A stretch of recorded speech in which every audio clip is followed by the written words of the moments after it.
الحمد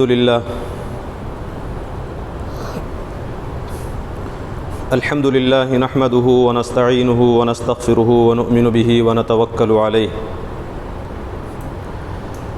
ونعوذ بالله من شرور أنفسنا ومن سيئات أعمالنا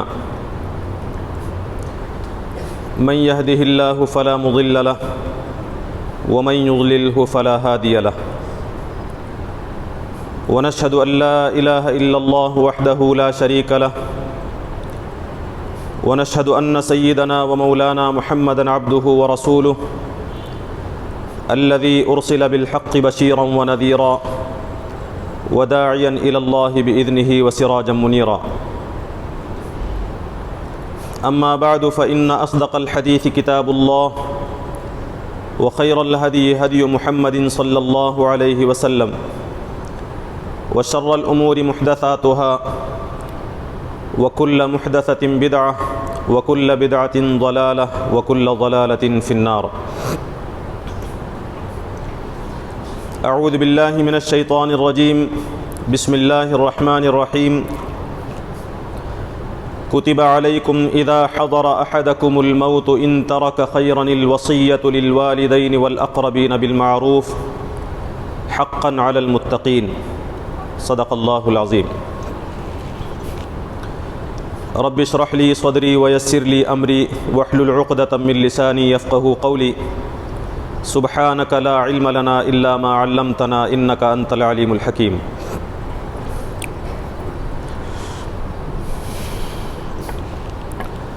قابل احترام معزز بزرگوں،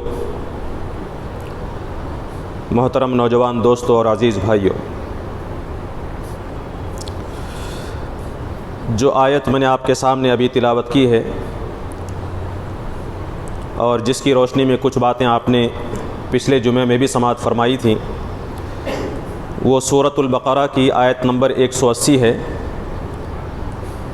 جس میں اللہ تبارک و تعالی نے وصیت کے متعلق ابتدائی حکم کو نازل فرمایا تھا۔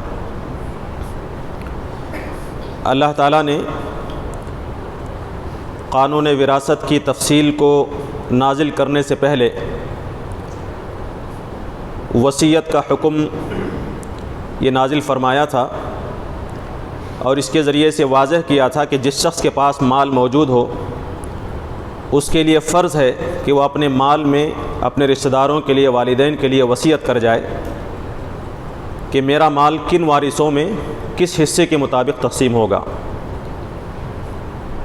قرآن مجید میں اللہ تعالیٰ نے جو بات بیان فرمائی ہے وہ یہ کہ تم پر فرض کیا گیا ہے، کتب علیکم، تم پر یہ فرض کیا گیا ہے، اذا حضر احدکم الموت، کس پر؟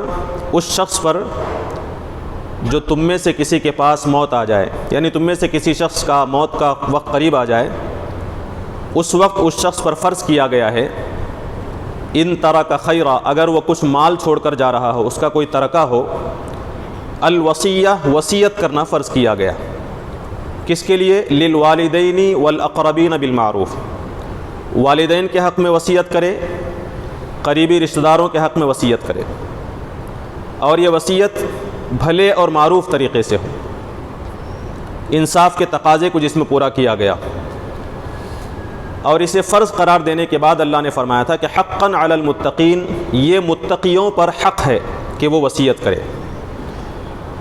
تو اس میں والدین کا ذکر ہے اور رشتہ داروں کا ذکر ہے، ان کے لیے وصیت کو فرض قرار دیا گیا تھا۔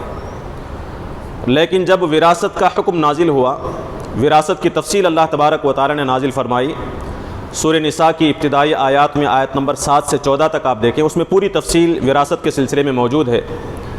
ان آیات کے نزول کے ساتھ سورہ بقرہ کی جو آیت نمبر 180 ہے، جس میں وصیت کو فرض کیا گیا تھا رشتہ داروں کے لیے، وہ حکم منسوخ کر دیا گیا، وہ حکم کینسل کر دیا گیا، لیکن اس میں کچھ شرائط ابھی بھی باقی رہیں، اس کی وضاحت انشاءاللہ آگے آپ کے سامنے کی جائے گی۔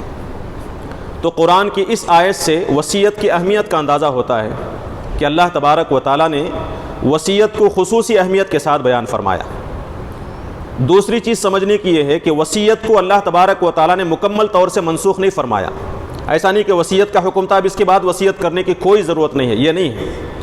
بلکہ قانون وراثت کی جو آیات آئی ہیں اس میں آپ دیکھیں گے تو ان تین آیات کے اندر، بلکہ 2 ہی آیات کے اندر 4 مرتبہ اللہ تبارک و تعالی نے بیان فرمایا کہ یہ وراثت تقسیم ہوگی اس وصیت کو پورا کرنے کے بعد جو میت نے کی ہے۔ من بعد وصیت یوصی بہا او دین، فلاں کو فلاں حصہ ملے گا وراثت میں اس وصیت کے بعد جو مرنے والے نے کی ہے۔ یوصین بہا او دین، اس وصیت کے بعد جو تمہاری بیویوں نے کی ہے، وصیت کو پورا کیا جائے گا۔ بعد وصیت، وصیت کی تکمیل کے بعد یہ وراثت تقسیم ہوگی۔ من بعد وصیت توصون، تم نے جو وصیت کی ہے اس وصیت کی تکمیل کے بعد وراثت تقسیم ہوگی۔ من بعد وصیت یوصا، جس شخص نے بھی وصیت کی ہے اس کا مال اگر تقسیم ہو رہا ہے تو پہلے وصیت پوری کی جائے گی، اس کے بعد مال تقسیم ہوگا۔ تو اس سے بھی آپ اندازہ لگائیں کہ وصیت کا حکم منسوخ نہیں کیا گیا، وصیت کے حکم میں ذرا سی ترمیم کی گئی، تبدیلی کی گئی، ورنہ وصیت کا حکم ابھی بھی باقی رکھا گیا۔ اور اللہ کے نبی صلی اللہ علیہ وسلم نے اس کی اہمیت واضح کرتے ہوئے فرمایا تھا کہ کوئی 2 دن ایسے نہیں گزرنے چاہیے کسی مسلمان کے پاس کہ اس کے پاس وصیت تحریراً لکھی ہوئی موجود نہ ہو۔ اس سے بھی وصیت کی اہمیت کا، وصیت کی مشروعیت کا اندازہ لگایا جا سکتا ہے۔ تو اس وصیت کی بعض تفصیلات آپ کے سامنے اس سے پہلے رکھی گئیں، اور میں نے یہ واضح کیا تھا کہ ایک تو وصیت ان چیزوں میں ہے، ان چیزوں کے متعلق ہے جو دوسروں کی ہیں، میرے پاس میرے مال میں شامل ہیں۔ مثال کے طور پر میرے پاس کسی کا قرض موجود ہے، میں مقروض ہوں، یا پھر ہے کہ میرے پاس کسی کی امانت موجود ہے، یا پھر ہے کہ کسی ناجائز طریقے سے کوئی مال میرے مال میں شامل ہو گیا ہے، یا پھر اللہ کا یا پھر بندوں کا کوئی واجب الادا حق باقی ہے۔ یہ ساری چیزیں وہ ہیں جو دوسروں تک پہنچنی ہیں۔ اس مال میں تو وصیت واجب ہے، جس کا ذکر اللہ کے نبی صلی اللہ علیہ وسلم نے فرمایا تھا کہ 2 دن ایسے نہیں گزرنے چاہیے جس میں وصیت موجود نہ ہو۔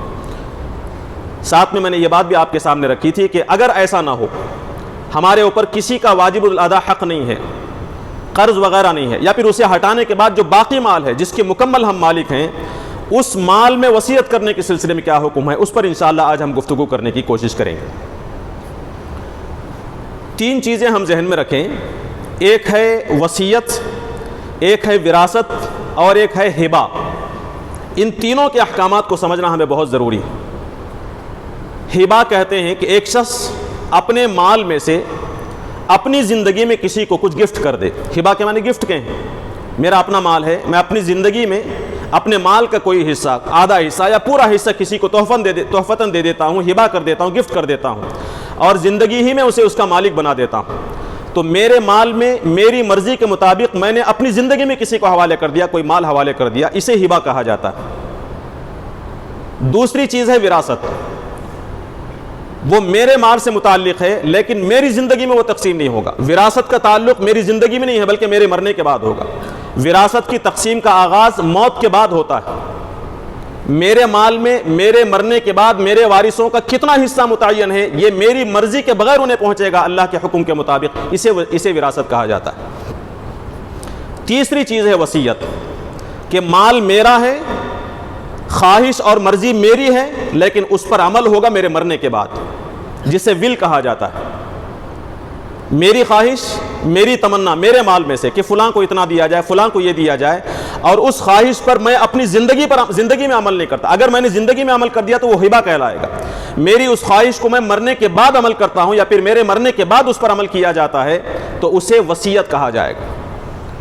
تو وصیت میں خواہش میری ہے لیکن عمل میرے مرنے کے بعد ہوگا، ہبہ میں خواہش بھی میری ہے، عمل بھی میری زندگی میں ہوگا، اور وراثت میں مال میرا ہے لیکن خواہش میری نہیں، عمل میری زندگی میں نہیں، بلکہ مرنے کے بعد ہوگا، اللہ تعالیٰ کے حکم کے مطابق ہوگا۔ یہ 3 چیزوں میں فرق ہمیں اچھی طرح سمجھنا چاہیے۔ تو یہی وصیت ہے جسے ہم ول کے نام سے، جسے ول کہا جاتا ہے، کہ ایک شخص مرنے سے پہلے اپنے مال میں سے یہ وصیت کر دیتا ہے کہ میرے مرنے کے بعد میرے مال کا اتنا حصہ فلاں کو، فلاں بھائی کو یا دوست کو، رشتہ دار کو، یا پھر مسجد یا مدرسے کو دے دیا جائے، تو اسے وصیت کہا جائے گا۔ اس کی تفصیلات قرآن و سنت کے اندر موجود ہیں، خصوصیت کے ساتھ احادیث میں اس کی تفصیلات بیان کی گئی۔ وصیت کو جو فرض کیا گیا ہے یا پھر وصیت کا حکم جو دیا گیا ہے، اس کی حکمت یہ ہے کہ وارثوں میں سے جس وارث کو وراثت میں حق نہیں مل رہا ہے، رشتہ داروں میں سے، میرے رشتہ دار ہیں ان رشتہ داروں میں سے ضروری نہیں کہ ہر رشتہ دار کو میرا مال مل جائے میرے مرنے کے بعد. بہت سارے رشتہ دار ایسے ہوتے ہیں جو میرے مال میں سے وراثت میں حصہ نہیں پاتے. تو اللہ تبارک و تعالیٰ نے مجھے یہ اختیار دیا ہے کہ ان رشتہ داروں کے حق میں جنہیں میرے مرنے کے بعد میرے مال میں سے کوئی حصہ نہیں پہنچ رہا ہے, ان رشتہ داروں کے حق میں اپنی زندگی میں وصیت کر جاؤں کہ میرے مال میں سے اتنا حصہ ان رشتہ داروں کو دیا جائے. اس طرح اللہ تبارک و تعالیٰ نے ایک موقع دیا ہے کہ جن لوگوں کو میں پسند کرتا ہوں ان کا کچھ فائدہ کر جاؤں, جن لوگوں نے میری مدد کی ہے لیکن وراثت میں انہیں حصہ نہیں مل رہا ہے, میں ان کے لیے کچھ خیر کا کام کر جاؤں. کوئی رشتہ دار ہے, کوئی دوست و احباب ہیں, یا پھر مسجد ہے, مدرسہ ہے, رفاع عامہ کے ہم کام کرنا چاہتے ہیں, یا پھر یہ کہ صدقہ جاریہ ہم کرنا چاہتے ہیں, تو ایسے کاموں کے لیے اللہ تبارک و تعالیٰ نے موقع دیا ہے کہ ہم وصیت کر جائیں اور اس وصیت میں سے, میرے مال میں سے اس وصیت کی تکمیل ہو. گویا کہ اس طرح اللہ تبارک و تعالیٰ نے وصیت کے ذریعے سے انسان کی بہت ساری خواہشات کی تکمیل کا ذریعہ بنایا, دنیاوی خواہشات کی تکمیل کا بھی اور اخروی حاجات کی تکمیل کا بھی. ہم اس کے ذریعے سے نیکیاں کما سکتے ہیں, اس کے ذریعے سے صدقہ جاریہ کر سکتے ہیں. تو صدقہ جاریہ کے لیے, کچھ کار خیر کے لیے, اپنے پسندیدہ لوگوں کی ضرورت کے لیے, ان کی تکمیل, ان کی ضروریات کی تکمیل کے لیے, یا پھر رشتہ داروں میں کوئی بھائی ہیں, پوتا ہے, پوتی ہیں جو وراثت میں حقدار نہیں ہے لیکن وہ ضرورت مند ہیں, بہو ہے, مرحوم بیٹے کی بہو ہے, ضرورت مند ہے, محتاج ہے, پوتے پوتیاں ہیں, ضرورت مند ہیں, محتاج ہیں, وراثت میں حصے دار نہیں ہیں, ایسے لوگوں کے حق میں وصیت کر جائیں. اللہ کے نبی صلی اللہ علیہ وسلم نے, اللہ تبارک و تعالیٰ نے اس کا موقع دیا ہے وصیت کے ذریعے سے. عام حالات میں وصیت کرنا اور نہ کرنا دونوں جائز ہے, عام حالات اگر ہوں, لیکن بعض مخصوص حالات ایسے ہوتے ہیں کہ جن حالات کے تحت کبھی وصیت کرنا جائز ہوتا ہے, کبھی ناجائز ہو جاتا ہے. بعض حالات میں وصیت کرنا مستحب اور پسندیدہ ہے, بعض حالات میں وصیت کرنا مکروہ ہے. بعض حالات اور بعض اوقات میں وصیت کرنا جائز ہے, بعض حالات میں واجب ہے, بعض میں ناجائز ہے. اسے سمجھنا بہت ضروری ہے. مثال کے طور پر ایک صورت وہ ہے جس میں وصیت کرنے کو واجب قرار دیا گیا, جس کی کچھ تفصیل پیچھے آئی کہ دوسروں کا اگر حق میرے مال میں ہے, قرض ہے, کسی کی امانت ہے, تو ایسی صورت میں وصیت کر جانا واجب ہے, فرض ہے. ضروری ہے کہ ہم وصیت میں لکھ جائیں کہ اتنا مال میرے مال میں فلاں کا اور فلاں شخص کا موجود ہے, انہیں لوٹایا جائے, یہ وصیت واجب ہے. اسی طرح اگر کسی نے حج نہیں کیا, حج فرض تھا, زکوٰۃ ادا نہیں کی تھی, روزے قضا تھے, جیسا کہ پچھلے جمعے آپ کے سامنے کہا گیا کہ ان سب کے سلسلے میں ان کی تکمیل کے لیے وصیت کر جانا یہ واجب ہے. اسی طرح ہمارے قریبی رشتہ داروں میں جو رشتہ دار ہماری وراثت میں, ہمارے ترکے میں حق نہیں پاتے ہیں, حصہ نہیں پاتے ہیں, ایسے رشتہ داروں کے حق میں بھی بعض اہل علم کا کہنا یہ ہے کہ ان کے حق میں وصیت کرنا فرض ہے. مثال کے طور پر یتیم پوتا اور پوتی ہیں, بہو ہے, علماء کی اہل علم کی اکثریت یہ کہتی ہے کہ ان کے لیے بھی وصیت کرنا فرض نہیں ہے, واجب نہیں ہے, لیکن بعض اہل علم یہ کہتے ہیں کہ چونکہ ان کو وصیت نہ کرنے کے نتیجے میں آئندہ زندگی میں بے شمار مسائل پیدا ہو سکتے ہیں, جس کا ہم اندازہ لگا رہے ہیں آج. ان مسائل سے بچنے کے لیے ایسی صورت میں ضروری ہے کہ ان یتیم پوتے پوتیوں کے حق میں, بہو کے حق میں وصیت کر جائے. تو ان صورتوں میں وصیت کرنا واجب ہے. بعض صورتیں ایسی ہیں جس میں وصیت کرنا جائز ہے, مستحب ہے, پسندیدہ ہے, وصیت کرنا پسندیدہ ہے. مثال کے طور پر ہمارے رشتہ دار اچھی حالت میں ہیں, بہت خوشحال ہیں, ہمارے پاس مال و دولت بھی ہے, تو ایسی صورت میں اپنے مال میں سے تہائی مال کو اللہ تبارک و تعالیٰ کی راہ میں اللہ کے کچھ مخصوص بندوں کے لیے, غیر رشتہ داروں کے لیے وصیت کر جانا یہ مستحب اور پسندیدہ ہے. رشتہ دار اگر خوشحال ہوں تو ایسی صورت میں غیر رشتہ دار کے حق میں وصیت کرنا ایک تہائی مال تک یہ پسندیدہ ہے, جائز بھی ہے اور مستحسن بھی ہے. ایک تیسری شکل ہے جس میں وصیت کو مکروہ قرار دیا گیا ہے, ناپسند قرار دیا گیا ہے. وہ کیا ہے؟ ہمارے رشتہ دار محتاج ہیں, ضرورت مند ہیں, اس کے باوجود ہم اپنی وراثت میں سے کسی دوسرے کو وصیت کر رہے ہیں. اس چیز کو نبی کریم صلی اللہ علیہ وسلم نے پسند نہیں فرمایا. حضرت سعد بن ابی وقاص رضی اللہ عنہ ایک بہت بڑے صحابی ہیں, جلیل القدر صحابی, جب وہ بیمار ہوتے ہیں تو نبی کریم صلی اللہ علیہ وسلم ان کی عیادت کے لیے تشریف لاتے ہیں. اس موقع پر حضرت سعد بن ابی وقاص رضی اللہ عنہ نے یہ عرض کیا, اے اللہ کے رسول صلی اللہ علیہ وسلم, میرے پاس اتنا مال ہے, میں کل مال کی وصیت کرنا چاہتا ہوں, اسے اللہ کے راہ میں خیرات کر دینا چاہتا ہوں یا پھر وصیت کر دینا چاہتا ہوں. نبی کریم صلی اللہ علیہ وسلم نے اسے منع فرمایا اور کہا کہ نہیں, کل مال کی وصیت نہیں کی جا سکتی. تو صحابی نے پوچھا کہ کیا آدھے مال کی وصیت کروں, نصف کی؟ تو آپ نے فرمایا کہ نہیں, نصف کی بھی نہیں. تو انہوں نے عرض کیا کہ کیا میں 1/3 کی وصیت کروں؟ اللہ کے نبی صلی اللہ علیہ وسلم نے فرمایا کہ الثلث 1/3 کی کر سکتے ہو، والثلث کثیر، یہ 1/3 بھی زیادہ ہے۔ کیوں؟ اس لیے کہ ان کے جو اولاد تھے وہ محتاج اور ضرورت مند تھے، حالات بہت اچھے نہیں تھے ان کے۔ تو نبی کریم صلی اللہ علیہ وسلم نے فرمایا کہ 1/3 تک کی تم وصیت کر سکتے ہو، لیکن یہ 1/3 بھی زیادہ ہے۔ اس موقع پر اللہ کے نبی صلی اللہ علیہ وسلم نے فرمایا تھا کہ انک ان تذر ورثتک اغنیاء، کہ تم اپنے وارثین کو، اپنے ماتحت کو، اپنے اولاد کو، اپنے بیوی بچوں کو خوشحال چھوڑ کر جاؤ، یہ زیادہ بہتر ہے اس بات سے، خیر من ان تذر ورثتک عالۃ یتکففون الناس، کہ تم اپنے بچوں کو، اپنی اولاد کو محتاج بنا کر چھوڑ جاؤ اور وہ لوگوں کے سامنے ہاتھ پھیلاتے پھریں۔ تمہاری اولاد محتاج ہو جائے اور لوگوں کے سامنے اپنی ضرورت کے لیے ہاتھ پھیلاتی پھرے، اس سے بہتر یہ ہے کہ تم اپنے اولاد کو خوشحال چھوڑ کر جاؤ، مالدار چھوڑ کر جاؤ۔ یہ کب کہی تھی اللہ کے نبی صلی اللہ علیہ وسلم نے بات؟ اس وقت جب وہ وصیت کرنا چاہتے ہیں، اور جس وقت آپ نے یہ فرمایا تھا کہ وصیت 1/3 تک کی جا سکتی ہے، یہ بھی زیادہ ہے۔ کیوں؟ اس لیے کہ تمہارے جو رشتہ دار ہیں وہ محتاج ہیں، ضرورت مند ہیں۔ ایسے لوگوں کو محتاج چھوڑ کر جانا، اس سے بہتر یہ ہے کہ تم ان لوگوں کے لیے وراثت چھوڑ کر چلے جاؤ، اور وہ تمہارا جو مال ہے جسے تم وصیت میں تقسیم کرنا چاہتے ہو، وہ بھی تمہارے رشتہ داروں میں تقسیم ہو جائے اور وہ دوسروں کے سامنے ہاتھ نہ پھیلائیں۔ اس سے معلوم ہوتا ہے کہ وارثین مرنے کے بعد جن کو لازماً حصہ ملنے والا ہے، وہ اگر کمزور ہیں، تنگ دست ہیں، تو ایسی صورت میں غیر وارث کے حق میں وصیت کرنے کو پسندیدہ قرار نہیں دیا گیا۔ چوتھی چیز، بعض صورتوں میں وصیت کرنا ناجائز ہے۔ وہ کون سی صورتیں ہیں؟ ایک تو یہ کہ جو وارث ہماری وراثت میں حق پاتے ہیں، حصہ لازماً ملنے والا ہے، ایسے وارثوں کے حق میں وصیت کرنا یہ ناجائز ہے۔ مثال کے طور پر اولاد ہے، والدین ہیں، بیوی شوہر ہیں، یہ لازماً ہماری وراثت میں حصہ پاتے ہیں۔ تو جو رشتہ دار وراثت میں حق پاتے ہوں، حصہ پاتے ہوں، ایسے وارثین کے حق میں، ایسے رشتہ داروں کے حق میں وصیت کرنا یہ ناجائز ہے۔ نبی کریم صلی اللہ علیہ وسلم نے فرمایا تھا کہ لا وصیت لوارث، کسی وارث کے حق میں وصیت نہیں کی جائے گی۔ ول جو ہے ہم اپنے بیٹے کے حق میں نہیں کر سکتے۔ ہمارے پاس آج کل جو وصیتیں کی جاتی ہیں، جو مسائل ہمارے پاس آتے ہیں، ان میں سے اکثر وصیت کن لوگوں کی ہے؟ باپ نے بیٹے کے حق میں وصیت کی ہے، فلاں بیٹے کو یہ دیا جائے گا، فلاں دکان بیٹے کے حق میں دے دی جائے گی، بیٹی کو اتنا دیا جائے، وصیت کی جاتی ہے اور رشتہ داروں کے حق میں کی جاتی ہے۔ نبی کریم صلی اللہ علیہ وسلم نے فرمایا کہ لا وصیت لوارث، وارث کے حق میں ول نہیں کی جا سکتی، جائز نہیں ہے۔ حجۃ الوداع کے موقع پر اللہ کے نبی صلی اللہ علیہ وسلم نے 1.25 لاکھ صحابہ کو خطاب کرتے ہوئے فرمایا تھا کہ ان اللہ قد اعطى كل ذی حق حقہ، کہ اللہ تبارک و تعالیٰ نے ہر حقدار کو اس کا حق دے دیا ہے۔ یعنی تمہارے جو رشتہ دار ہیں ان میں سے جو بھی حقدار ہو سکتا ہے، تمہاری اولاد، تمہارے بیٹے بیٹیاں، تمہاری بیوی، تمہارے شوہر، تمہارے ماں باپ، یا پھر ان کی غیر موجودگی میں تمہارے بھائی بہن، یہ جو حقدار ہیں اللہ نے ان کا حق دے دیا ہے، اب تمہیں الگ سے دینے کی ضرورت نہیں ہے وصیت کی شکل میں۔ فلا وصیت لوارث، لہذا وارث کے حق میں وصیت نہیں کی جا سکتی، وارث کے حق میں کوئی وصیت نہیں۔ اگر کوئی شخص وارث کے حق میں وصیت کرتا ہے تو یہ وصیت ناجائز وصیت کہلائے گی، ایسی وصیت جائز نہیں۔ اسی طرح 1/3 سے زیادہ کی وصیت یہ بھی جائز نہیں۔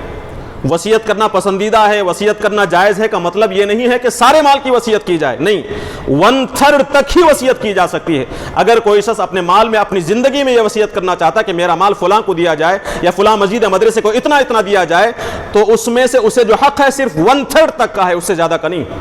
بقیہ 2/3 وہ لازماً رشتہ داروں کو چھوڑ کر جائے گا۔ اگر وہ 1/3 سے زائد کی وصیت کرتا ہے تو پھر اس کے انتقال کے بعد 1/3 سے زائد کی وصیت کو پورا نہیں کیا جائے گا، اسے مکمل نہیں کیا جائے گا۔ کیوں؟ اس لیے کہ وہ وصیت ناجائز ہے۔ تو 2 شکلیں میں نے اس وقت آپ کے سامنے بتائیں، ایک تو یہ کہ وارث کے حق میں وصیت نہیں کی جا سکتی، وہ وصیت ناجائز ہے۔ اسی طرح 1/3 سے ہمارے مال میں سے 1/3 زائد مال کی اگر ہم وصیت کریں تو وہ وصیت ناجائز ہوگی۔ 1/3 مال کسے ہم شمار کریں گے؟ ہمارے اوپر جو قرض ہے وہ ہٹانے کے بعد، پھر ہمارے انتقال کے بعد ہمارے تجہیز و تکفین کا، ہمارے کفن دفن کے معاملے میں جو جائز اور ضروری اخراجات آتے ہیں، ان اخراجات کو نکالنے کے بعد جتنا مال بچا ہے اس میں سے 1/3 کی وصیت، صرف اتنے کی 1/3 کی وصیت کی جا سکتی۔ یہ اندازہ لگا کہ اتنی ہی وصیت کی جائے گی۔ اگر زیادہ وصیت ہوئی ہے تو پھر اس زیادہ کی وصیت پر عمل نہیں کیا جائے گا۔ تیسری چیز جو ناجائز وصیت ہے وہ یہ کہ رشتہ داروں کو ان کے حق سے محروم کرنے کے لیے یا پھر ان کے حق میں کمی کرنے کی نیت سے جو وصیت کی جائے گی، یہ وصیت ناجائز ہوگی۔ ہمارے بچوں میں سے ایک بیٹے کو ہم پسند نہیں کرتے ہیں۔ دیکھیں ایک بات اچھی طرح ذہن میں رکھیں، وراثت کی جو تقسیم ہوتی ہے یہ قلبی محبت کی بنیاد پر نہیں، وفاداری اور بے وفائی کی بنیاد پر نہیں، بلکہ خونی رشتے کی بنیاد پر ہے۔ میرے دو بیٹے ہیں، ایک بہت زیادہ نافرمان ہے، میری زندگی تنگ آ چکی ہے اس سے، اس کے باوجود بھی وہ میرا بیٹا ہے، خونی رشتہ ہے۔ ایک بیٹا میرا بہت فرما بردار، اس نے اپنی جان نچھاور کر دی میرے لیے، اس کے باوجود وہ میرا خونی رشتہ دار ہے۔ اس محبت کی بنیاد پر ایک بیٹے کو زیادہ دینا، ایک بیٹے کو کم دینا، یہ اسلامی قانون وراثت میں اس کی اجازت نہیں، دونوں کا برابر حق ہوگا۔ ایک بیٹا بہت مالدار ہے، ایک بیٹا بہت غریب ہے، وراثت میں دونوں کو برابر حصہ ملے گا، یہ اچھی طرح ذہن میں رکھنا چاہیے۔ لیکن اگر کوئی شخص یہ دیکھتا ہے کہ میرا ایک بیٹا بہت ہی نافرمان ہے، اس نے بہت تکلیف دی ہے، اسے نقصان پہنچانے کی نیت سے اگر میں اپنی وراثت کے اندر یا پھر وصیت کے اندر کچھ کمی بیشی کروں، اسے نقصان پہنچانے کے لیے میں اگر وصیت کرتا ہوں، اس نے مجھے تکلیف دی ہے لہذا میری وراثت میں اسے زیادہ حصہ نہیں ملنا چاہیے، اسے حصے سے محروم کرنے کے لیے میں اپنے مال کی وصیت کر دیتا ہوں، تو یہ وصیت بھی ناجائز وصیت ہے۔ یا پھر اسے کم ملے جائیداد میں، مال کم ملے، اس لیے اگر کوئی شخص وصیت کرتا ہے تو اس وصیت کو بھی ناجائز وصیت اور مضار وصیت کہا گیا ہے۔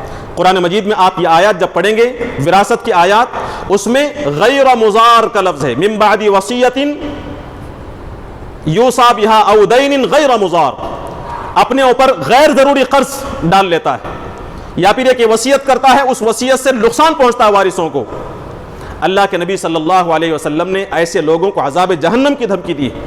نبی کریم صلی اللہ علیہ وسلم فرماتے ہیں کہ جو شخص وارثین کو وراثت کے حق سے محروم کرنے کے لیے کوئی کام کرے، وارثین کو وراثت کے حق سے محروم کرنا چاہے، تو اللہ تبارک و تعالیٰ اسے جنت کی وراثت سے محروم کر دیتا ہے، جنت کی وراثت سے محروم کر دیں گے۔ ایک اور حدیث میں اللہ کے نبی صلی اللہ علیہ وسلم نے فرمایا کہ ایک شخص ہے، پوری زندگی جنتیوں والا کام کرتا ہے، اللہ کی اطاعت کرتا ہے، فرما برداری کرتا ہے، لیکن جب موت کا وقت قریب آتا ہے، 60 سال کی زندگی گزارنے کے بعد اب وہ وصیت کرتا ہے تو وارثوں کو تکلیف اور نقصان پہنچانے والی وصیت کرتا ہے، تو پھر وہ جہنمیوں میں شمار ہو جاتا ہے۔ پوری زندگی جنتیوں والا کام کیا، لیکن وصیت میں اس نے کمی بیشی کر دی، وراثت کے قانون میں نقصان پہنچانے کی کوشش کی، تو پھر وہ جہنمی ہوگا۔ تو ایسی وصیت جس میں وارثوں کو نقصان پہنچانے کی نیت ہو، وارثوں کا حق کم کرنے کی نیت ہو، اس نیت سے، جو کہ بری نیت ہے، اس نیت سے اگر وصیت کی جائے تو یہ وصیت ناجائز وصیت ہے۔ تو رشتہ داروں کے حق میں، وارثین کے حق میں وصیت کرنا یہ ناجائز، 1/3 سے زائد وصیت کرنا یہ ناجائز، اور تیسری چیز وارثین کو نقصان پہنچانے کی نیت سے وصیت کرنا، یہ 3 چیزیں ناجائز ہیں۔ اب ان چیزوں کو سامنے رکھتے ہیں، اب اس آیت کو ہم سمجھنے کی کوشش کریں جو سورہ بقرہ کے اندر آئی ہے، آیت نمبر 180۔ اس میں جو اللہ تبارک و تعالی نے بات بیان فرمائی، کتب علیکم اذا حضر احدکم الموت، اسے ذرا غور سنجیدگی کے ساتھ سننے کی کوشش کریں۔ فرمایا کہ تم پر فرض کیا گیا ہے، وصیت کرنا فرض کیا گیا، اور آپ کو معلوم ہے کہ جس وقت قانون وراثت کی آیات نازل ہوئی تو اس کا حکم منسوخ ہو گیا۔ عام طور سے یہی بات لکھی گئی ہے کہ اس کا حکم منسوخ ہو گیا۔ منسوخ کا کیا مطلب ہے؟ یعنی جو حکم اللہ تبارک و تعالی نے پہلے دیا تھا اس حکم کو کینسل کرنے کا نام منسوخ ہے۔ منسوخ کرنے کا مطلب یہ کہ جو حکم پہلے دیا گیا تھا اسے کینسل کر دیا گیا۔ مثال کے طور پر پہلے بیت المقدس کی طرف رخ کر کے نماز پڑھنے کی اجازت تھی، لیکن مدینہ المنورہ جانے کے بعد اللہ کے نبی صلی اللہ علیہ وسلم کو حکم دیا گیا، اہل ایمان کو حکم دیا گیا کہ فولی وجہک شطر المسجد الحرام، کہ تم اپنے چہرے کو نمازوں میں مسجد حرام کی طرف کر لو۔ کعبۃ اللہ کو قبلہ قرار دیا گیا۔ تو جن آیات میں کعبۃ اللہ کو قبلہ قرار دیا گیا ہے وہ آیات ناسخ ہیں، حکم کو منسوخ کرنے والی ہیں، اور اس سے پہلے کا جو حکم تھا کہ تم بیت المقدس کی طرف رخ کر کے نماز پڑھ سکتے ہو، یہ حکم منسوخ ہو گیا، وہ حکم کالعدم ہو گیا، کینسل ہو گیا۔ اسی طرح سورہ نساء کے آغاز میں یہ بات اللہ تعالیٰ نے بیان فرمائی ہے کہ اگر مردوں اور عورتوں سے بدکاری کا صدور ہو جائے، ناجائز کام ان سے ہو جائے، وہ عورتیں اگر تمہاری گرفت میں آتی ہیں، واللاتی یأتین الفاحشۃ منکم من نسائہم، تمہاری عورتوں میں سے جن عورتوں سے یہ غلط حرکت سرزد ہو گئی اور اس کے 4 گواہ بھی موجود ہوں، تو کیا کرنا چاہیے؟ فاستشہدوا علیہن 4 منکم فإن شہدوا فامسکوہن فی البیوت، اگر وہ گواہ دے دیں تو ان عورتوں کو گھروں کے اندر بند کر دو، حتی یتوفاہن الموت، یہاں تک کہ موت انہیں آ جائے، موت تک انہیں قید کر کے رکھا جائے گا۔ او یجعل اللہ لہ فیہن سبیلا، یا پھر اللہ تبارک و تعالیٰ ان لوگوں کو، ان عورتوں کے لیے کوئی دوسرا راستہ نکال دے۔ یعنی زانیہ عورتوں کے لیے پہلا جو حکم تھا وہ یہ تھا کہ انہیں قید کر دیا جائے گا اور زندگی کے آخری سانس تک قید کیا جائے گا، یہاں تک کہ اللہ تبارک و تعالیٰ کا کوئی دوسرا حکم نازل نہ ہو جائے۔ اسی طرح اگلی آیت میں فرمایا کہ واللذان یأتیانہا منکم، تم میں سے کسی مرد یا عورت نے، دونوں نے اگر یہ کام کیا ہے، فآذوہما، انہیں تکلیف دو، حدیث میں اس کی وضاحت موجود ہے، انہیں ذلیل کرو، انہیں مختلف طریقوں سے مارو، فَإِن تَابَا، لیکن اگر وہ توبہ کرتے ہیں، وَأَصْلَحَا، اپنے عمل کی اصلاح کرتے ہیں، فَأَعْرِضُوا عَنْهُمَا، انہیں چھوڑ دو۔ یہ ابتدائی حکم تھا زنا کی سزا کے سلسلے میں، لیکن جب سورہ نور نازل ہوئی اللہ تبارک و تعالیٰ نے حکم دیا کہ الزانیۃ والزانی فاجلدوا کل واحد منہما مئۃ جلدہ، بدکار مرد اور عورت ان میں سے ہر ایک کو 100 کوڑے مارے جائیں۔ یہ جو سورہ نور کی آیت نازل ہوئی، اس آیت کے ذریعے سے وہ جو پہلا حکم تھا کہ ان لوگوں کو قید کیا جائے گا یا پھر انہیں مارا جائے گا، ذلیل و رسوا کیا جائے گا، وہ حکم منسوخ ہو گیا، وہ کینسل ہو گیا، اب یہ حکم باقی رہ گیا۔ تو وصیت کے سلسلے میں جو آیت ہے، اس آیت میں حکم یہ دیا گیا تھا کہ تم مرنے سے پہلے اپنے مال کو وارثوں کے حق میں، والدین کے حق میں یا پھر رشتہ داروں کے حق میں وصیت کر جاؤ۔ بعد میں جب آیات نازل ہوئی وراثت کے سلسلے میں تو یہ حکم منسوخ ہو گیا، لیکن حکم کیا مکمل وصیت منسوخ ہوئی؟ کیا وصیت کرنے کو ہی ناجائز قرار دیا گیا؟ نہیں، ایسی بات نہیں ہے۔ وصیت کا ایک مخصوص 2 حصے، وہ اصل میں اس چیز کے اندر تخفیف کی گئی، 2 تبدیلیاں کی گئیں۔ پہلے رشتہ داروں کے حق میں وصیت کرنے کا حکم تھا، فرض تھا، لیکن اب رشتہ داروں کے حق میں وصیت کرنے کو ناجائز قرار دیا گیا، لیکن غیر رشتہ داروں کے حق میں وصیت کرنے کا حکم ابھی بھی باقی ہے، وہ وصیت ختم نہیں ہوا ہے۔ اسی طرح اپنے کل مال کی وصیت کی اجازت تھی پہلے، لیکن جب قانون وراثت آ گیا اور اللہ کے نبی صلی اللہ علیہ وسلم نے فرمایا کہ 1/3 سے زیادہ وصیت نہیں کی جا سکتی، تو صرف 1/3 تک کی وصیت کی اجازت ابھی بھی باقی ہے۔ کل مال کی وصیت کرنے کو ناجائز قرار دیا گیا۔ تو وصیت کا جو حکم ہے قرآن مجید کے اندر، اس حکم میں صرف 2 تبدیلیاں ہوئیں۔ ایک تبدیلی یہ ہے کہ وارث کے حق میں وصیت نہیں کی جا سکتی، غیر وارث کے حق میں وصیت ابھی بھی باقی ہے۔ اسی طرح کل مال کی وصیت نہیں کی جا سکتی، لیکن 1/3 مال کی وصیت ابھی بھی باقی ہے۔ لہٰذا یہ سمجھنا کہ وصیت کا حکم ہی ختم ہو گیا ہے غلط۔ وصیت کا حکم ختم نہیں ہوا ہے، کل وصیت کا حکم ختم ہوا ہے، وارثوں کے لیے وصیت کا حکم ختم ہوا ہے۔ اب اس چیز کو سامنے رکھتے ہوئے پھر ان الفاظ پر آپ غور کریں، آیات میں کیا بات کہی گئی؟ آیت کے اندر کتب علیکم، تم پر فرض کیا گیا تھا وصیت کو۔ وصیت کی فرضیت، بعض مفسرین یہ کہتے ہیں کہ غیر وارث کے حق میں وصیت کی فرضیت ابھی بھی باقی ہے۔ 1/3 مال کی فرضیت، وصیت کی فرضیت یہ بھی ابھی بھی باقی ہے، یعنی جو فرض کرنے کا جو حکم ہے، فرض کر دیا گیا ہے، یہ فرض ابھی بھی موجود ہے، لیکن وارثوں کے لیے نہیں، غیر وارث کے لیے۔ اپنے رشتہ داروں کے علاوہ، قریبی رشتہ داروں کے علاوہ دوسروں کے حق میں وصیت کرنا چاہیے، بعض مفسرین کہتے ہیں، لیکن علماء کی اکثریت بلکہ جمہور کا کہنا یہ ہے کہ فرضیت جو ہے، یہ وصیت کا جو فرض کہنے کا جو حکم تھا یہ تمام لوگوں کے لیے ہے، اب وصیت فرض نہیں ہے، کسی بھی فرد کے لیے وصیت کرنا یہ فرض نہیں رہا۔ لیکن بعض مفسرین کی روایات اور بعض مفسرین کی تشریح آپ دیکھیں گے تو معلوم ہوگا، موجودہ زمانے میں وصیت نہ کرنے کے نتیجے میں جو نقصانات ہو رہے ہیں، ان نقصانات کو پیش نظر رکھا جائے تو ہمیں معلوم ہونا چاہیے کہ وارث کے علاوہ دوسروں کے حق میں وصیت کو فرض ہونا چاہیے، اس لیے کہ آیت میں کتبہ کا لفظ ہے کہ فرض کیا گیا ہے، اور اسی طرح حقاً علی المتقین کہا گیا کہ متقیوں پر حق ہے۔ ایک مثال میں آپ کے سامنے عرض کروں، ہم میں سے اکثریت کو اس بات پر اطمینان نہیں ہوتا، یا تو علم نہیں ہے، اور علم ہوتا ہے تب بھی اطمینان نہیں ہوتا کہ ایک شخص کی زندگی میں اس کے بیٹے کا انتقال ہو گیا ہو اور اس کے پوتے موجود ہوں، اور اب دادا کا انتقال ہوتا ہے، تو ایسے بیٹے جن کا باپ موجود نہیں ہے، یعنی یتیم پوتے، انہیں وراثت میں حق نہیں ہے، یہ اسلام کا حکم ہے۔ اسلام کی تعلیم یہ ہے کہ یتیم پوتے اور پوتیاں وراثت میں حصے دار نہیں ہیں، یہ چیز ہمیں ہضم نہیں ہوتی، ہمیں اطمینان ہی نہیں ہوتا۔ جو اسلام کی جو تعلیمات جو ایک عام مسلمان کے ساتھ ہمدردی کی تعلیم دیتے ہیں، ایک غیر مسلم کی ضرورت کو پورا کرنے کی تعلیم دیتے ہیں، وہ اپنے پوتے، اپنے سگے پوتے جو کہ یتیم ہے، باپ کا سایہ اس کے سر سے اٹھ چکا ہے، جو محتاج ہے، اسے مال و دولت کی ضرورت ہے، اسے کیوں محروم کر دیا گیا اسلام میں؟ اس پر ہمیں اعتراض ہوتا ہے۔ اس اعتراض کا جواب ملتا اگر ہم وصیت کے احکام پر غور کرتے ہیں۔ وصیت کیوں فرض کی گئی تھی؟ اسی لیے نا کہ وہ دیکھے کہ میرے رشتہ داروں میں کون کون لوگ باقی ہیں، میں موجود ہوں، میرے ایک بیٹے کا انتقال ہو چکا ہے، اس کے بچے موجود ہیں، مجھے معلوم ہے نا، مجھے معلوم ہونا چاہیے کہ جس بیٹے کا انتقال ہو گیا ہے میرے مرنے کے بعد وہ موجود نہیں ہے، اسے حصہ ملنے والا نہیں ہے، تو پھر اس کے واسطے کے بغیر پوتوں تک کیسے مال جائے گا؟ اسی لیے قرآن نے جو بات کہی ہے وہ اقربین کی بات کہی ہے. یہ وراثت تقسیم ہوگی قریبی رشتہ داروں میں، تمام رشتہ داروں میں نہیں. اس لیے اگر اولاد موجود ہیں، چاچا اور تایا موجود ہیں، تو مرحوم پوتا وراثت سے محروم رہے گا، وراثت اسے نہیں ملے گی. اب آپ سوچیں گے پھر اس کی ضروریات کی تکمیل کیسے ہوگی؟ وصیت سے ہوگی. دادا کے لیے ضروری ہے کہ ایسے موقع پر اپنے پوتے کا خیال رکھے اور اس کے حق میں وصیت کر جائے. 1,00,000 روپے موجود ہیں، 5 بچے تھے، ایک بیٹے کا انتقال ہو گیا، اس کے 2-3 پوتے موجود ہیں، یا پھر ایک پوتا موجود، بقیہ 4 جو بچے موجود ہیں.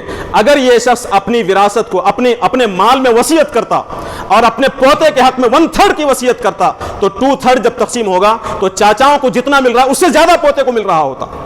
وصیت سے فائدہ ہو سکتا تھا، لیکن ہم نے وصیت کو غیر ضروری اور غیر اہم سمجھا.